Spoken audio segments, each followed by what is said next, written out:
how I fake tan my skin. If you want to see how I achieve and maintain a uniform and long-lasting tan, please keep watching. Walls in store, but you know. Today I'm going to show you the 3 steps I follow in order to achieve a nice, even, uniform tan. So the first step is what you do before applying fake tan. Then I'm going to show you a mini clip of how I apply the fake tan. And then I'm going to show you what I do to maintain the fake tan. For this vibe, we don't need no protection.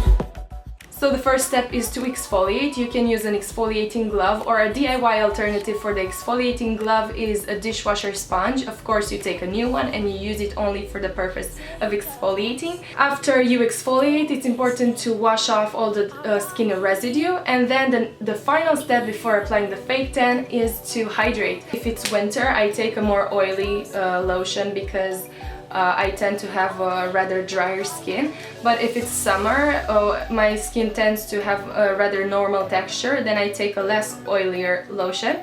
So after preparing our skin, we're ready to actually move on to applying the fake tan.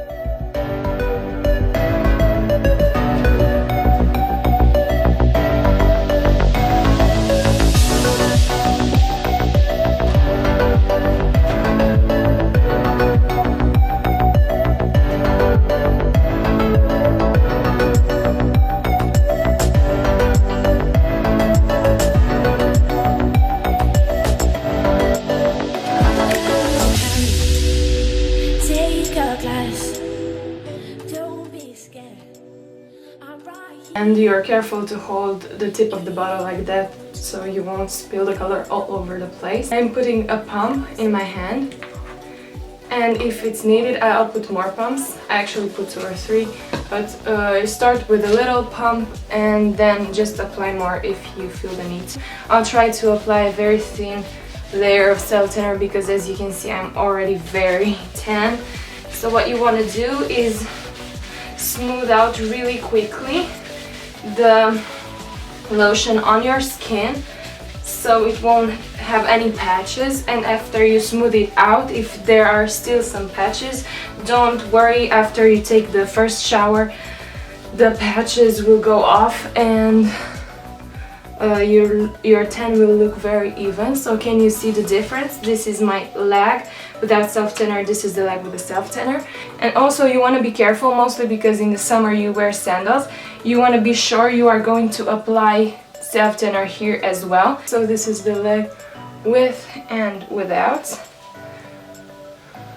Today I'm leaving it only for 4 hours, but if you sleep with the tan on overnight, you will see that when you wake up the tan is much darker. But don't be shocked or afraid, because when you take the first shower, the protection layer of tanner will go off and then you will have the nice, even, natural looking tan.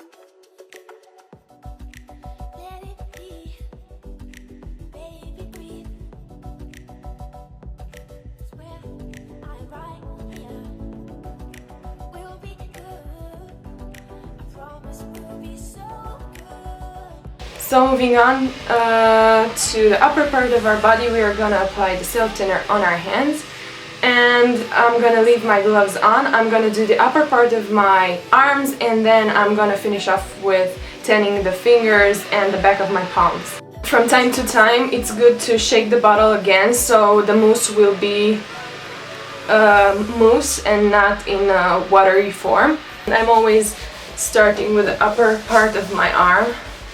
Be careful in the area of the elbows so it won't get patchy. Of course, the peeling that you do before putting on the self-tanner is so important, and removing the dead skin will definitely help you get a very nice tan finish.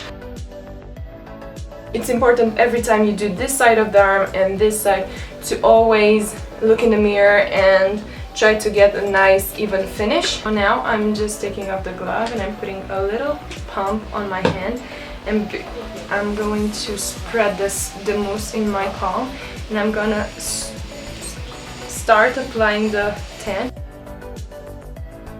and then I'm going onto my fingers and the bones and being really gentle and careful.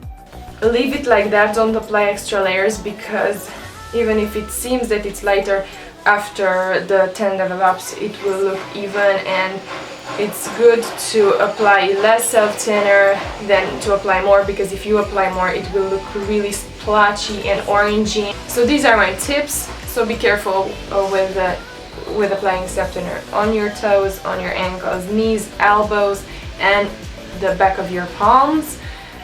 So I hope this will help you. I'm gonna be back in like 4 or 5 hours to show you the finished result. My nigga, I'm good, I'm good, I'm good, I'm good. Drama. You're no hero, so don't act like it. And please don't treat me like I'm your sidekick. Cause I watch TV, I see how life is. And it's not easy, but still I'm right here. Screaming I'm good, I'm good, yeah.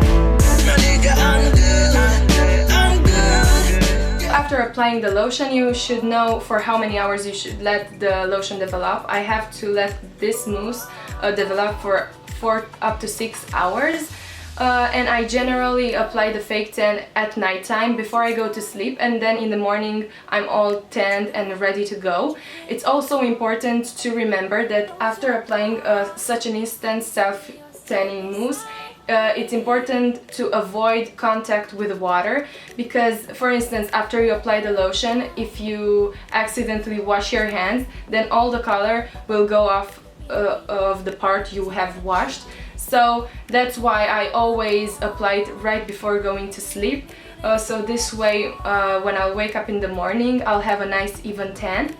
Of course there are also self-tanners which are instant self-tanners which are also waterproof, and you can use those self-tanners if you want to go to a pool and you don't feel very confident and you want to look more tan, or if you want to go to a party and you didn't have time to tan, or you didn't even have time to apply a self-tanner, then you just take that lotion which is waterproof, you apply it and you're good to go. So after applying the fake tan, you let it develop, then you take the shower and you remove the top layer of the color.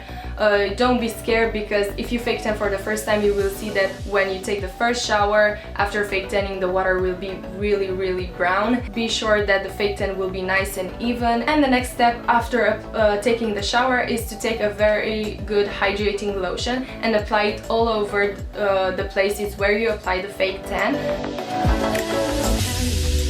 So this is it for today's video. I hope you enjoyed this video and you found these steps I shared with you useful and easy to follow. Thank you guys so much for watching. Until next time, I wish you all an amazing week.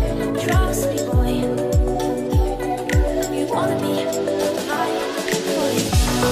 Today I want to show you how I fake tan. So if you want to